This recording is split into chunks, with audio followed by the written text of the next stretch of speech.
This is the Pikes Peak International Hill Climb, or as it's known in the racing world, the Race to the Clouds. For more than 100 years, it has tested the limits of speed, skill, and sheer nerve, attracting some of the greatest drivers and most powerful machines in motorsport history. But Pikes Peak isn't just about motorsport, it's about pushing the limits of what's humanly possible. And in this in-depth look, we're going to take you through the dramatic history, the record-breaking feats, and the moments that define one of the world's most dangerous and exhilarating races. Buckle up, because this one's going to be a wild ride. The story of Pikes Peak begins with Spencer Penrose, a man whose ambition knew no bounds. Born in 1865 into a wealthy Philadelphia family, Penrose wasn't exactly the most focused student, barely scraping through Harvard. But after moving west, he found his calling in the booming mining industry, co-founding the Utah Copper Company in 1903. That company went on to become one of the biggest in the country, and with the Penrose's newfound wealth, he began to dream big. His dream centered around Colorado Springs, a small town at the foot of the Rockies where he and his wife Julie fell in love with the region's natural beauty. Penrose wasn't just content with living in the shadow of the mountains. He wanted to bring the world to them. Inspired by luxury resorts in Europe, he built the Broadmoor Hotel in 1918, a symbol of opulence nestled at the base of the Cheyenne Mountain. But that wasn't enough for Penrose. He wanted to create something that would draw people from all over the country to his new luxury resort. And that's when his eyes turned to Pikes Peak, one of the tallest mountains in North America. Penrose dreamed of building a road that would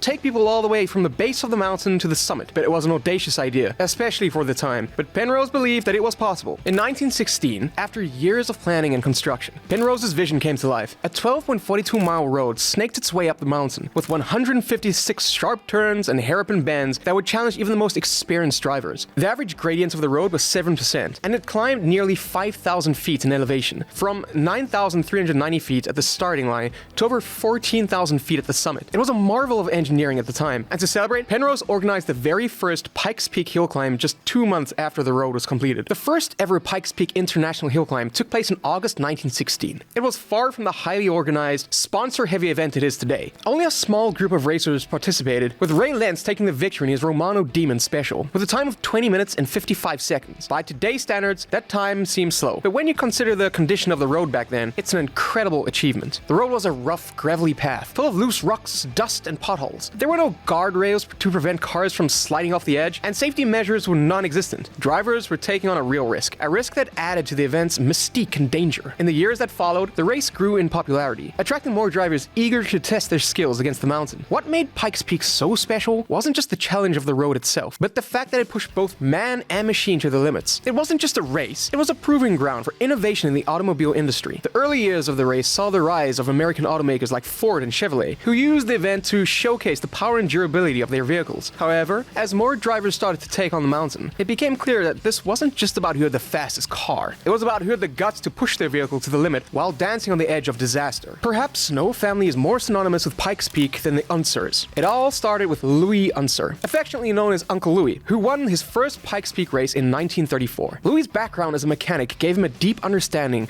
of how to make cars run faster and handle better on the rugged mountain road. His success was the beginning of a family dynasty that would dominate Pikes Peak for decades. Louis went on to win the race multiple times, setting new records and cementing his place as a legend on the mountain. But his younger brother, Bobby Unser, who would take the family name to new heights. Bobby first won the race in 1956, and over the next 30 years, he would win it an incredible 10 times. His rivalry with Al Unser, another family member who would go on to win Pikes Peak 9 times, became one of the most fascinating storylines in the event's history. Together, the Unsers won the race a staggering 26 times, leaving an indelible mark on the event. The Unser family wasn't just good at Pikes Peak, they owned it. Bobby Unser's success on Pikes Peak also translated into success at the IndyCar circuit, where he won Indianapolis 500 3 times. But he never forgot about the mountain. In fact, Pikes Peak became the proving ground where the Unsers developed many of the techniques and skills that would make them legends in American motorsport. By the 1980s, Pikes Peak had gained a global reputation as one of the most challenging motorsports events in the world. And it wasn't long before European drivers started to take notice. In 1984, Audi brought its revolutionary Quattro all-wheel drive rally car to the mountain, and the race would never be the same again. The Quattro had already been dominating the World Rally Championship, and its all-wheel drive system gave it a significant advantage on Pikes Peak's gravel roads. In 1985, French driver Michelle Mouton made history as the first woman to win Pikes Peak, driving an Audi Quattro to a record-breaking time of 11 minutes and 25 seconds. Mouton's victory was a watershed moment, not just for Pikes Peak, but for women in motorsport. Her success opened doors for female drivers in a sport that had been overwhelmingly male-dominated. Just a few years later, in 1988, Another European driver, Ari Vatan, left his mark on Pikes Peak. Driving a Peugeot 405 T16, Vatanen set a new record of 10 minutes and 47 seconds. His run was immortalized in the short-form climb dance, which captured the intensity, beauty, and danger of the race in stunning detail. The film became an iconic representation of Pikes Peak and helped solidify its reputation as one of the most thrilling motorsports events in the world. The European invasion of Pikes Peak brought a new level of competition and introduced cutting-edge rally technology to the event. The combination of rally cars, skilled drivers, and the unpredictable conditions of the mountain made for some of the most exciting races in the event's history. By the 1990s, Pikes Peak had grown from a regional event into a global spectacle, and the race was attracting some of the biggest names in motorsport. Two names in particular came to define the race during this era: Millan and Nobuhiro "Monster" Tajima. Millan, a New Zealander with a background in off-road racing, set a new Pikes Peak record in 1994, completing the course in 10 minutes and 4 seconds in a turbocharged Toyota Celica. Millan's Celica was a purpose-built machine designed specifically for Pikes Peak. It featured a turbocharged engine and a lightweight frame, allowing it to fly up the mountain with incredible speed and precision. For years, Millan's record stood unchallenged, and it seemed like no one would be able to beat it. But there was one man who was determined to break Millan's record: Nobuhiro "Monster" Tajima. Tajima had been competing at Pikes Peak since the early 2000s, driving a twin-engine Suzuki S-Scooter that had been modified to handle the unique challenges of the mountain. Year after year, Tajima came close to breaking Millan's record, but he always just fell short. Finally, in 2011, Tajima achieved his goal, breaking the 10-minute barrier with a time of 9 minutes and 51 seconds. It was a monumental achievement and marked the end of an era for Pikes Peak. For decades, the rough, unpaved surface of the Pikes Peak road was a key part of what made the race so unique. Drivers had to contend with loose gravel, shifting terrain, and unpredictable conditions. The mountain was a living, breathing beast, and the challenge was not just to get to the top, but also to do so while keeping the car from slipping off the road. But in the 1990s, environmental concerns started to change the landscape of the race. The Sierra Club filed a lawsuit against the city of Colorado Springs, arguing that the gravel road was causing significant erosion and contributing to water pollution in the surrounding areas. After years of legal battles, the city agreed to pave the road in stages, a process that began in 2002 and was completed in 2012. The decision to pave the road was highly controversial. Many drivers and fans felt that the dirt road was an integral part of what made Pikes Peak special. Paving the road, they argued, would turn the event into just another high-speed race and take away the unique challenge of navigating the mountain's loose, unpredictable surface. On the other hand, the paved road allowed for much faster times and attracted a new wave of drivers who could now push the limits of their cars to higher speeds with greater precision. Speeds on the mountain increased dramatically, with drivers regularly hitting 140 miles per hour on certain sections. The record times dropped significantly as well. In 2011, Japanese driver Nobuhiro "Monster" Tajima became the first person to break the 10-minute barrier, finishing the race in 9 minutes and 51 seconds. It was a landmark moment in the history of Pikes Peak, as it marked the end of the gravel era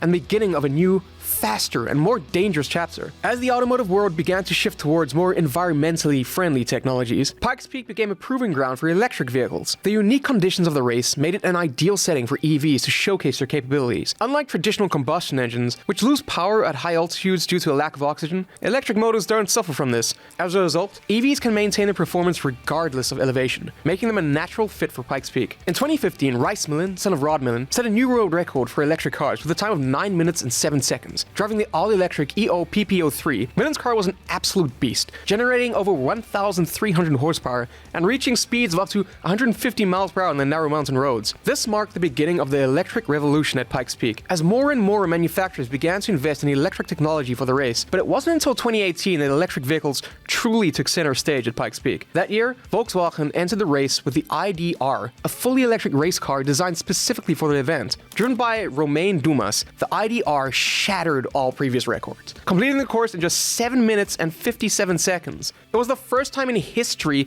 that a car had broken the 8-minute barrier, and it signaled a new era for Pikes Peak. The IDR's success was a testament to the incredible advancements in electric vehicle technology. With instant torque, no loss of power at high altitudes, and advanced aerodynamics, electric cars were now the dominant force at Pikes Peak. In the years since, manufacturers like Tesla, Rimac, and Lucid Motors have followed suit, bringing their electric vehicles to the race in hopes of breaking new records. Despite all the advancements in technology and safety, Pikes Peak remains one of the most dangerous races in the world. The combination of high speeds, narrow roads, and sheer drop-offs makes every race a high-stakes gamble. Over the years, Pikes Peak has claimed the lives of several drivers, and countless others have experienced life-threatening crashes. One of the most tragic incidents occurred in 2019, when Carlin Dunn, a 4-time winner of the motorcycle division, lost control of his bike just meters from the finish line. Dunn's death was a sobering reminder of the risks involved in racing at Pikes Peak, and it led to the suspension of the motorcycle division in subsequent years. While technology has made cars faster and more reliable, the mountain itself remains as dangerous as ever. But the dangers of Pikes Peak aren't just limited to crashes. The weather on the mountain can change in an instant. With clear skies at the starting line turning into rain, snow, or fog at the summit, drivers must be prepared for anything, as the unpredictable conditions can make even the most skilled racers lose control. The thin air at high altitudes also poses a challenge, both for drivers and their cars. As they climb higher up the mountain, the lack of oxygen can cause engines to lose power, tires to lose grip, and drivers to experience fatigue and dizziness.